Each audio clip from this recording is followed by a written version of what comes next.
경제활동 재개 기대감, 미국도 경제활동 재개, 뭐 질병 이전 수준 회복할 거다 4분기에, 이전 생산량 회복 가능, 이번 WD 가능성도 있다. 뭐 이런 식으로 이야기하고 있는데 경제 다 회복된 것처럼 이야기하고 있죠. 물론 저분들이 저보다 전문가겠죠.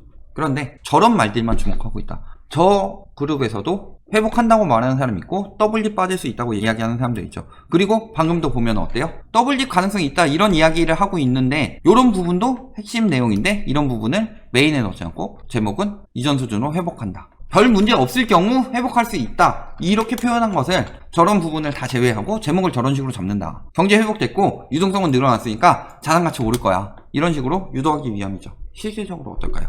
일단은 지금 경제 위기에 가장 큰 계기가 되었던 것, 질병 사태로 촉발이 됐는데 질병 사태가 조금 잦아드는 듯 하니까 어느 정도 사람들이 예전만큼 급격한 확산세가 나타나고 있지 않으니까 확진자 수는 최대치를 찍고 있음에도 경제활동 재개해야 된다 이런 식으로 하고 있죠. 그런데 어때요? 4달 만에 우리나라에요 11만 명이 기초수급자로 추락했다.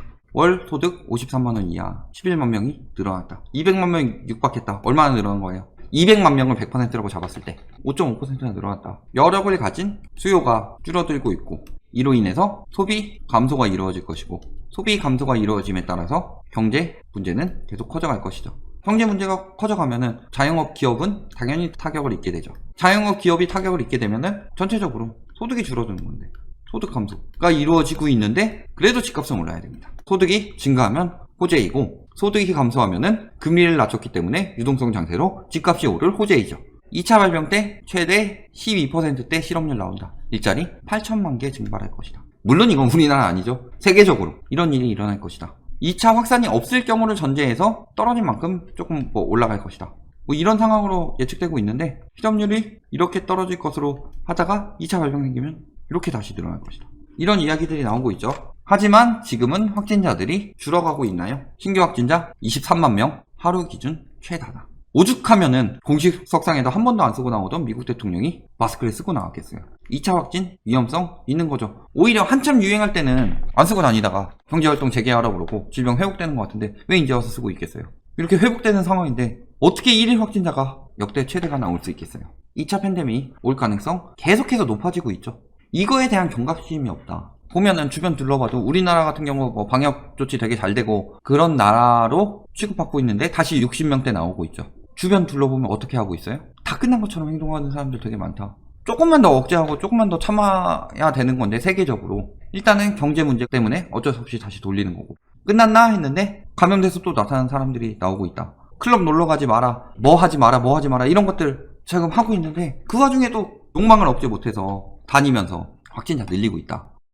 성급한 봉쇄 조치 완화라고 지금 이야기 나오고 있죠. 플로리다 남부 서부주에서 급속 확대하고 있다. 연일 최다 경신하고 있다. 미국에서 왜 성급하게 봉쇄 조치 완화했어요? 중국은 돼가는 것 같은데 미국은 계속 확진자 나오고 있으니까 경제적으로 밀리는 것 같고 중국도 물론 숨기고 있는 거죠. 미국 망치려고 하는 거일 수도 있고 중국도 가만히 있다가 어디서 한 군데씩 빵빵 터지죠. 거기는 언론 통제가 굉장히 잘 되는 나라이기 때문이죠. 어느 나라도 정점 예측할 수 없다. 지금 확산기이다. 그래서 장기전 준비 필요한데 다 해결된 것처럼 2차 팬데믹 터지고 장기화 되면은 일자리 8천만 개 잃을 위기가 있다. 2차 팬데믹 때도 정신 못 차리고 또 그런다. 3차 터진다. 무슨 일이 생기겠어요? 그러니까 지금 안심할 때가 아닌데 너무 다들 안심하고 있다. 전 세계적으로 돈 살포. 그러면서 경기부양 올인하면서 지금 이 질병 때문에 딜레마에 빠져서 돈 살포하고 있다. 통화량 지금 10경 원이다. 거품 경제 경고등 들어왔다. 자, 10경 원이라고 하면은 유동성 장세라고 하지 않고 거품 경제가 경고등이 들어왔다. 이 정도로 위험하다는 거죠. 이 중에서 거품 붕괴되고 있는 것들이 나타나고 있죠. 2년간 10경원 늘어나면서 1경 5천조 원은 증발했다. 10경 중에서 15%가 증발한 거죠. 유동성을 살포를 하고 있었는데 15% 정도는 증발하고 있다. 왜? 거품 터지고 있으니까. 여기저기서 거품 터지고 있다. 다만 우리나라는 대응이 빨라서 잘 됐기 때문에 그나마 선방한 거죠. 그러니까 거품 경제라고 하더라도 조금 더 버티고 있는 건데 미국처럼 확진자가 나왔다. 그러면 지금 부동산이 이꼬라지가 날 수 있었을까요? 잘 대처하니까 이걸 가지고 부동산으로 역용하는 언론들 그리고 투기꾼들, 건설사들로 인해서 부동산 거품이 아직 꺼지지 않고 있는 거죠. 그러니까 이거는 말도 안 되는 상황이다 해서 연착륙이건 뭐건 임기 내로 확실히 잡겠다 해서 규제가 강하게 들어가는 거죠. 거기다가 뭐라고 그랬어요? 미국 유동성 살포하는 거 멈추고 있다고 그랬죠. 연준 자산 계속 감소하고 있다고 그랬죠. 그런데도 언제까지 그 유동성 장세라는 허황된 꿈에 취해서 거품만 만들고 있을 것이냐. 그런 부분에 대해서 진지하게 생각해야 될 때죠. 미국 같은 경우도 증시 배당금 51조 원 증발했다. 아니, 나스닥 미친듯이 올랐는데 왜 배당금이 증발하고 있어요? 주가만 올랐지 기업은 죽어가고 있으니까 그러죠. 뭐 우리나라도 이거는 마찬가지일 테고, 거기다 우리나라 뭐 이런 것들 있죠. 사모펀드 같은 데서 증발하고 있다. 이거 다 뭐예요?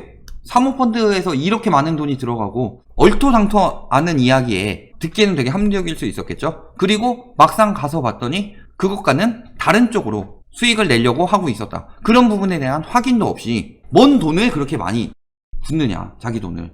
이거 지금 한탕주의에 넘어가 있는 거다. 특히 우리나라가 그게 심하다. 이 심리는 왜 생겼냐 라고 이야기하면은 3, 4, 5년 정도가 그런 사태가 계속 이뤄지면은 그 심리가 이어지죠. 그러니까 그때 초이노믹스로 인한 비정상적인 유동성 상승으로 부동산 불패 심리 만들어냈고, 부동산 불패하면서 파리 대책 때 소액 단타 투기로 돈 좀 버는 사람들은 그때 많이 빠졌다. 그러면서 그 돈이 어디로 흘러 들어갔어요?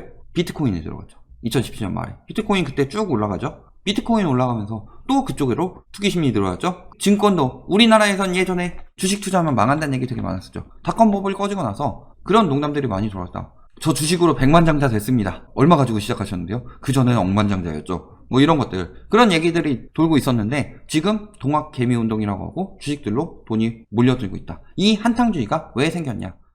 자꾸 초이노믹스 이야기하고 그때 시기를 이야기하는 게 불로소득이 근로소득을 아득히 능가하는 그런 여론을 만들어냈기 때문에 그 여파가 지금까지 이어지고 있는 거죠. 언제적 전 정부 탓할 거냐라고 이야기하는데 이건 어쩔 수 없어요. 왜냐면은 불로소득 심리가 꺼지고 비로소 소비 살아나고 근로로 살아났어야 하는 그 상황에서 근로소득을 억제하고 불로소득을 띄워버려서 IMF 이후 때 불로소득 확실히 증가할 때랑 초이노믹스 이후로 불로소득이 증가하던 그 중간에 불로소득에 대한 심리가 떨어지고 있던 것을 묵살시켜버리고 붙여버렸으니까 수십 년간 그렇게 불로소득이 오르는 거죠. 무슨 얘기들 많이 나와요. 집값은 떨어진 적이 없다. IMF 때도 떨어졌고 예전에 1기 신도시 공급 때도 떨어졌고 리먼 때 떨어졌다가 다시 오르다가 유로존 터지면서 그때도 떨어졌는데 그런 부분에 대해서 기억이 날아가고 있다. 왜? 불로소득에 대한 심리가 사라져가고 있던 것을 억지로 끌어올려서 붙여버렸기 때문에 그때 심리가 이어지도록. 그러니까 당연히 잡는데 오래 걸릴 수밖에 없는 거죠. 그런데 지금 잡힐 수 있는 조건이 완벽하게 이어지고 있죠. 예전처럼 규제 강화되고 바젤로 인해서 건전성 확보시키고 거기에 경제위기 터졌다. 이거 항상 이럴 때마다 자산가치가 떨어졌는데 이런 부분에 대해서 이야기하면 과거랑 비교하지 말래요. 그럼 본인들이 집값 오른다고 하는 것도 과거랑 대비해서 얘기하는 거 아니에요? 그러면 물가 상승률 대비로 오른다고 얘기하는 것도 아니고 집값은 더 오를 것이다. 집으로 재테크해서 경제적 자유를 얻는다. 혹은 집값은 계속 오를 것이기 때문에 월급 벌어서 못 산다. 이런 이야기들 날리는 것 자체가 본인들도 과거 대비해서 얘기하는 거 아니에요? 그때보다 과거보다 지표가 좋냐? 아니죠. 나쁘죠. 인구도 감소하고 있죠. 인구 감소하면서 생산 가능 인구 줄어서 고령화 인구 늘어나니까 나중에 부양할 세금을 더 많이 걷어가야 할 상황이 다다르고 있죠. 이런 부분에 대해서 전보다 과거보다 오히려 안 좋아지면 안 좋아졌고 오히려 자산가치 폭등이 일어날 수 없는 상황이 왔음에도 불구하고 그런 부분에 대해서는 과거랑 비교하지 말래요. 불리한 건 과거랑 비교하지 말고 유리한 것만 지들이 과거랑 비교해서 뽑아먹으려고 하는데 그런 말에 넘어가는 것 자체가 아직도 그 불패 심리가 머릿속에 남아있고 이게 불로소득을 근로소득보다 더 키워놓은 그런 정책들의 문제다. 역성장 이야기하고 있죠. 그리고 지금도 자꾸 뭐 내년에 상승한다 이야기하는데 기준은 계속 바뀐다. 질병이 3월에 피크였고 지금 6월에 회복되고 있다는 이야기들 그렇게 많이 나오고 있는데 왜 경제성장률은 전보다 더 떨어지는 걸로 나올까요? 세계적으로도 우리나라뿐만이 아니라. 왜 IMF에서 전망을 이렇게 할까요? 경제? 생각보다 안 살아나고 있고 2차 팬데믹에 대한 걱정도 배제하더라도 이 정도다. 그럼에도 불구하고 경제위기 끝난 것처럼 이야기하고 있다. 금융시장과 실물경제의 괴리. 이거 두 글자로 뭐라 그래요? 거품이다. 지금 실물경제와 금융시장, 특히 우리나라는 금융시장에서도 부동산도 거의 금융시장처럼 흘러갔었죠. 거품이다. 거품. 거품을 가지고 돈을 번 것처럼 이야기하고 있다. 거품을 이용해서 빨리 치고 빠져서 돈을 벌고 나오는 사람이 있는 반면에 거품을 실제로 알고서 거품에 넘어가서 그 거품 타고 계속 올라가다가 거품 터져서 추락해서 더 크게 굴러떨어지는 사람들도 있을 것이다. 주식 같은 경우는 전보다 전체적인 가치가 떨어졌죠.